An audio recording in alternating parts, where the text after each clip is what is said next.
Good morning, everyone. Thank you for coming to our presentation. My name is Odelia Pasubai, and my fellow presenter is Martina Lokai. And we both study at the University of Goroka and study the course Educational Psychology. I hope you find this topic informative and interesting. Our topic for this morning presentation is based on Prudence icebergs metaphor. Prudence icebergs metaphor is a theory that was derived from Granville, Fetsner, and other American psychologists about 1900 to 1905. Freud's conception of consciousness is typically based on three levels of the mind: the conscious mind, the preconscious mind, and the unconscious mind. Which majority of the individual's mind is submerged, meaning most of the individual's mind are submerged underneath the surface, which hidden from the immediate view or immediate perspective. I'd like to divide this presentation into three main parts: the conscious, subconscious, and unconscious.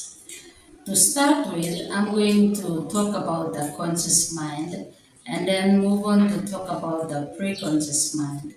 And my fellow presenter will talk about the unconscious mind. All of the mind is the unconscious mind as it is represented at the tip of the icebergs.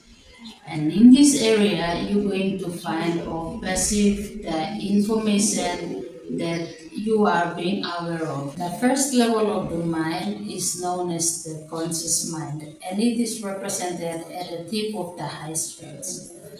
Conscious mind is knowing and perceiving or having the awareness of your surroundings and thoughts.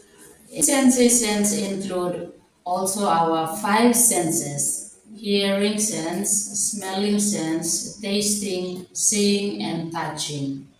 Regarding our sensation, the first example is the hearing sense.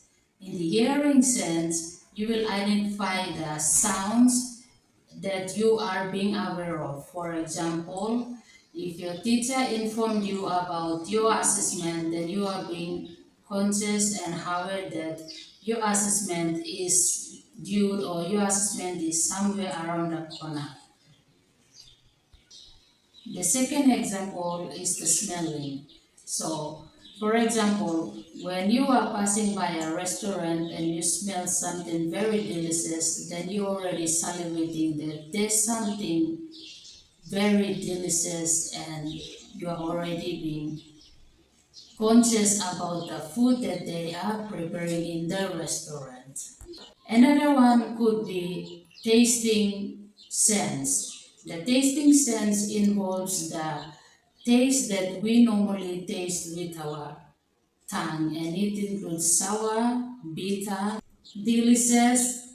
Another example, it includes the tasting sense. The tasting sense includes sour, bitter, sweet, and all the taste that we taste with our mouth or with our tongue. The last example is the touching. Touching includes how we feel something, the texture, the softness, the rough, and all these feeling sense that we feel something, and then we are aware of the senses that the feelings trying to tell us about the touch or the feeling of an object or something. Second level of the mind is known as the pre-conscious mind, and it consists of the feelings and emotions that a person is not currently aware of. It is like a mental waiting room where most of the information are stored for later retrieval or later use. So this stored information is later retrieved back to the conscious mind, and then it is getting ready for processing. I experienced pre-conscious area. However, Build emotional experiences are sometimes found in this preconscious area. But these traumatic and negative emotions are sometimes repressed due to its distinct meaning. For example, in this area, you will experience a lot of stress, anxiety, worried, and all of these negative feelings that people are undergoing through. This stored information are later retrieved back to the conscious mind. For example, during the examination time, students are not being aware of the questions being displayed in the examination paper. As they proceed on opening the examination paper and go through, slowly by slowly, they started to recall back the answers that they have been going through with their teachers. However, the negative side of the preconscious mind is that mild emotional stress and feelings are always based on the preconscious area, where most of the emotional stress, anxiety, and all these emotional feelings are being brought out of the conscious mind. For example, you are being stressed about late submission of the assignment, or when you see your test paper and you know that you scored below the average mark, then you are already being depressed. But most of the times, these mild emotional or traumatic emotional experiences sometimes being depressed due to its specific meaning.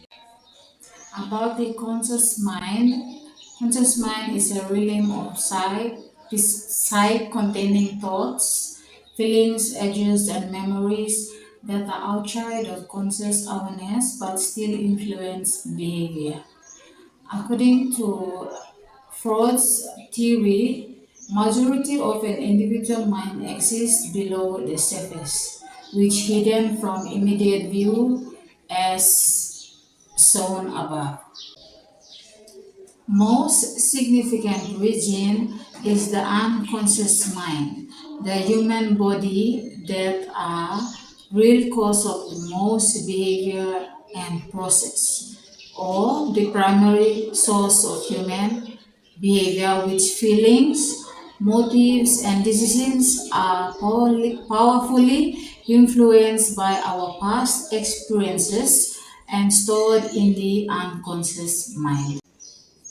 Another importance of unconscious mind is the unconscious mind contains all sorts of significance and disturbing material which needs to keep out of awareness because they are too threatening to acknowledge fully. Some findings that Freudian theories stated, it says some events and details were often too frightening or painful for his patients to acknowledge and believe such information was locked away in the unconscious mind in the process called the repression. Now, what is a repression? According to Freud, a repression is the kind of defense mechanisms that he came up with, and it defines that the unconscious blocking of unpleasant emotions such as impulses, memories, and thoughts from the unconscious mind, which the purpose of it is to try to minimize feelings of guilt and anxiety.